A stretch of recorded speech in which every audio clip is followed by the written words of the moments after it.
бел аурудың негізгі себебіне, яғни причинасына.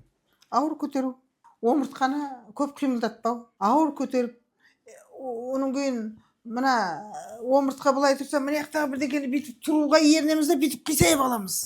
Ол омыртқаны қисайтады. Оны да естеріңізде болсын. Омыртқаны қисайтып жібереді. Шаман келгенше омыртқаға былай түзу тұру керек, бүйтіп. Түзу тұру керек. Көрдіңіз ба? Сонда сіздің омыртқаларыңыз қалыпты жағдайда болады. Бұның негізгі себебі суық тигізу, ауыр нәрсе көтеру, салмағыңыз ауыр болу, осының барлығы омыртқаның негізгі причиналары. Білдіңіз ба? Сондықтан белді суыққа тигізбеу, жеңіл қимыл жасау, яғни зарядка жасау. Мысалы, бел өте қатты ауырған жағдайда турник жақсы болады, бүйтіп көтердік. Турникке. Аяғың тие берсін, өзіңді көтере алмайтын болсаң, аяғыңның ұшы тие берсін, ештеңе қылмайды. Бірақ белді созасыз. Белді созып аласыз. Мінекей, осының барлығы бел ауруды емдейді. Қазір маған келіп жатқан бел ауру адамдар өте көп. Жақында бір ай бұрын менде бір адам болды, бел ауру емделген. Маған келді. Кей адамдар қызық. Түрлі емді ала береді. Мен емдеп жібердім, жақсы болды. 2 рет жақсы болды.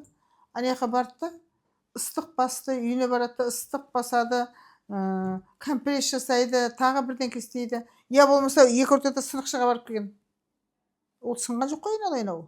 Сынған жоқ, не деп оны сынықшыға барамыз. Ана ұратындар бар екен, бүйтіп тоқпақтайтын. Оларға барып келген. Белі 2 ай бойы ауырды. Емдемей қойдым мен. Өйткені ол емдеп жатқан емді бұзды. Ал енді сол адамның баласы келді емделуге. Жаңадан ауырғанда. Ол ана әйелдің ауруынан жаңағы баласының ауруы қиын. Бірақ баласының ауруын бірінші күн келгеннен ештеңке қолданбайсың, мінекей мен емді аласын дедім. Жарық пайда болған. Омыртқаның ортасында жарық пайда болады. Мына омыртқа ауыр көтергеннен бүйтіп ыдырайды. Жарық пайда болады. Олар болмас сызық жарық. Ал ол не қылады? Ол сіз ауыр көтерген сайын, сіз дұрыс емделмеген сайын, ана жарық үлкейе береді. Үлкейе береді да, арқарда грыжа болады, арқарда тағы да басқа нәрсе, омыртқа қисаяды. Оны емдеу тіптен қиын болады. Оның түбі операцияға апарады. Ота жасауға апарады. Сондықтан емдедім, сенесіз бе, 1 аптаның ішінде шешесінен қиын болған баласының жағдайы. Баласы 1 аптаның ішінде жазылып кетті.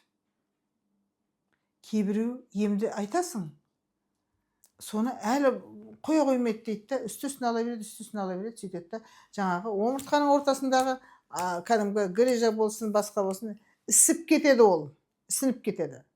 Су пайда болады яғни. Ол суды кетіру өте қиын болады.